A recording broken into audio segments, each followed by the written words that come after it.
Hey y'all, I just wanted to let y'all know that I got the 1 million orchid project, and this is how it came with all this bubbles, and then these are all the orchids in it. So this is Oncidium enstatum, Epidendrum nocturnum,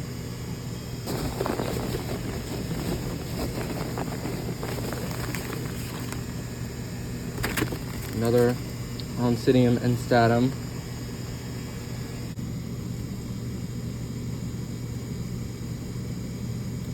Trichocentrum undulatum. There should be 4 species in here, so. And then this one is Encyclia tempensis. So that's all the orchids that they gave me. This is different than what I thought it was going to be, but it's still, I don't really care.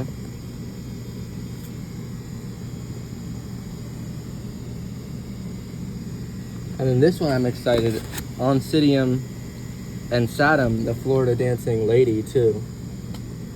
So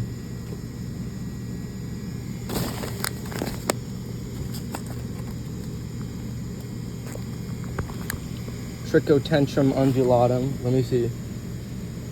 This is it. Yeah. So it's all the 4 same orchids, I guess.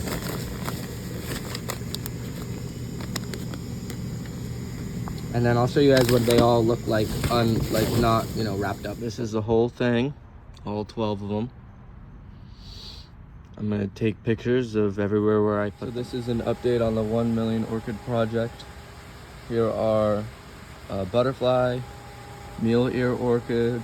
These ones are about 2 weeks in, and there's some new root growth. They look pretty healthy. Here's an example of some that don't look very healthy. These ones I'm not sure are going to survive because they fell out of the pot and onto the ground while I was hanging them up. So what I recommend is don't do it too high. This is about 7 feet off the ground, and this is about 5 to 6 feet off the ground, closer to 6 feet. Here's one of the dancing ladies. Here's 2 of the night scented orchids. And so these ones up here look a little bit more sickly than these ones down here. For whatever reason, I just put this Tillandsia on there because I want to have them kind of in an ecosystem, and I have them all on native palmettos because I want to have them on native trees because they're native orchids. This one does look a little drought stricken, but I think that this one is overall, and as you can see, more healthy than this one. And here's another one of the butterfly orchids from the 1 million orchid project. This one's at my house. This one I'm pretty sure is gonna survive. Here's another dancing lady orchid. This one's in my natural landscape here. This is the nocturnum that I gave to my grandpa, and apparently it got some rot, but then it stopped, and then the other ones are inside. These are the last 2. Yeah. This is the and I separated them from that other one because I was afraid they were going to get rot too. Yeah. They seem to be doing pretty good so far, but right now they're in suspended animation. They're not doing anything because I've kept them in so much from the cold weather. They're going out tomorrow.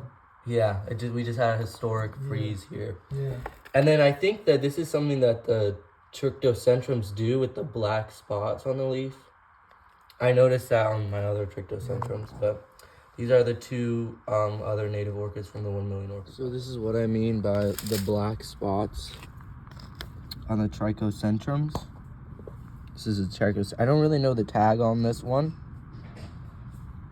but it has black spots on it. This is how I got it. But Here's Yeah. another one on the trunk. I mean, they're just loaded with this tree. Here's an old bloom spike.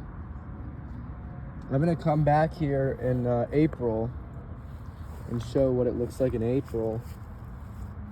But yeah, just loaded with these butterfly orchids. So I just wanted to show you guys some screenshots of what some of the orchids look like. This is the Florida dancing lady. And this is the Florida butterfly orchid, or Encyclia tampensis. This is the most common. This is the mule ear orchid, or the Trichocentrum undulatum.